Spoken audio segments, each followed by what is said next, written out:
Já imaginou acordar como o homem mais rico e poderoso do Oriente, e antes do sol se pôr, perder absolutamente tudo? Seus filhos, sua fortuna, sua saúde, tudo se foi. A história de Jó é muito mais do que um conto sobre paciência. É um manual de sobrevivência, para quando o céu parece ficar em silêncio, e as respostas não vêm. Bem-vindos ao canal Árvore da Vida.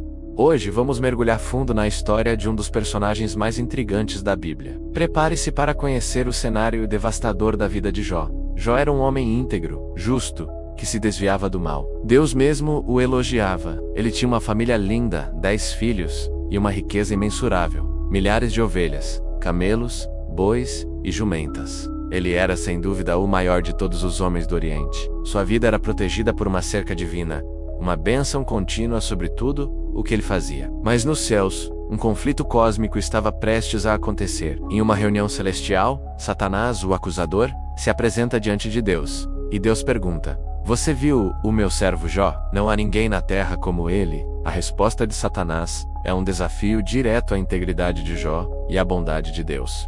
Claro que ele te serve. Você o protegeu por todos os lados. Tire tudo o que ele tem, e ele vai te amaldiçoar na sua cara. Então, Deus permite o teste. E a tragédia começa. Um mensageiro chega correndo, ofegante, seus bois estavam arando, e os jumentos pastando, quando os sabeus atacaram, e levaram tudo. Mataram os servos à espada. Só eu escapei para te contar. Antes mesmo que ele terminasse de falar, outro mensageiro chega. Fogo de Deus caiu do céu, e queimou as ovelhas e os servos. Só eu escapei. Enquanto este ainda falava, um terceiro aparece. Os caldeus formaram 3 bandos, atacaram os camelos, e levaram embora. Mataram os servos. Só eu escapei. O golpe final, o mais devastador, vem com o 4º mensageiro. Seus filhos e filhas estavam em uma festa, na casa do irmão mais velho, quando um vento muito forte veio do deserto, e derrubou a casa sobre eles. Todos morreram. Só eu escapei para te dar notícia. Em um único dia, Jó perdeu tudo. Sua reação? Ele rasgou suas vestes, raspou a cabeça, prostrou-se no chão e adorou, dizendo: "No saí do ventre de minha mãe, e no voltarei. O Senhor o deu, o Senhor o levou. Louvado seja o nome do Senhor." Mesmo com tudo isso, Jó não pecou. Mas o acusador não desistiu. Em uma nova reunião celestial, ele diz: "Pele por pele, toque nos ossos e na carne dele, e ele te amaldiçoará." Deus permite, com uma condição: ele está em suas mãos. Mas poupe a vida dele. Então, Jó é atingido por feridas malignas, da sola do pé ao alto da cabeça. Sua dor era tão intensa que ele se senta sobre cinzas e usa um caco de telha para se coçar. Sua própria esposa, devastada pela perda dos filhos e pelo sofrimento do marido, lhe diz: "Você ainda mantém a sua integridade? Amaldiçoe a Deus e morra." Mas Jó responde: "Você fala como uma doida.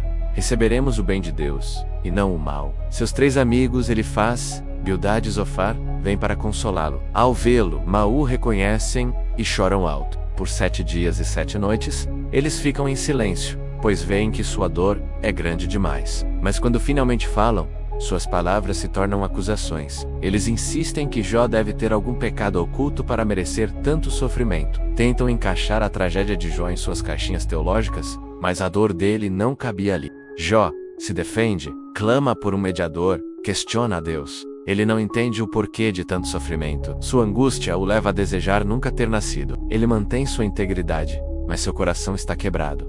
Onde estava Deus em meio a tudo isso? E então, depois de capítulos de debate e dor, a resposta vem. Mas não como Jó esperava. Do meio de um redemoinho, o próprio Deus fala.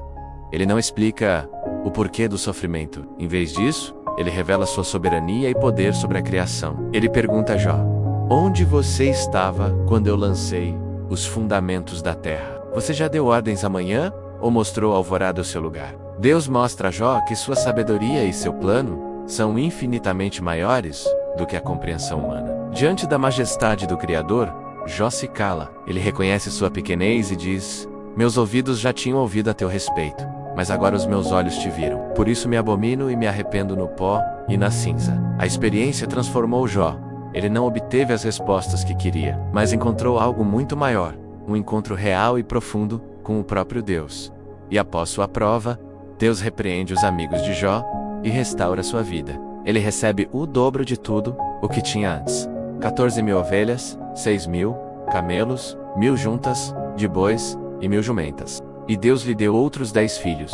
e as filhas de Jó eram as mais belas de toda a terra. A história de Jó nos ensina que mesmo quando não entendemos os porquês da vida, podemos confiar em quem está no controle. A fé não é a ausência de perguntas, mas a confiança no caráter de Deus, mesmo no silêncio e na tempestade. Se essa mensagem tocou seu coração, não se esqueça de deixar seu like, se inscrever no canal Árvore da Vida e ativar o sininho para não perder nossos próximos vídeos. Compartilhe essa história de resiliência e fé com alguém que precisa ouvi-la hoje. Obrigado por assistir e até a próxima.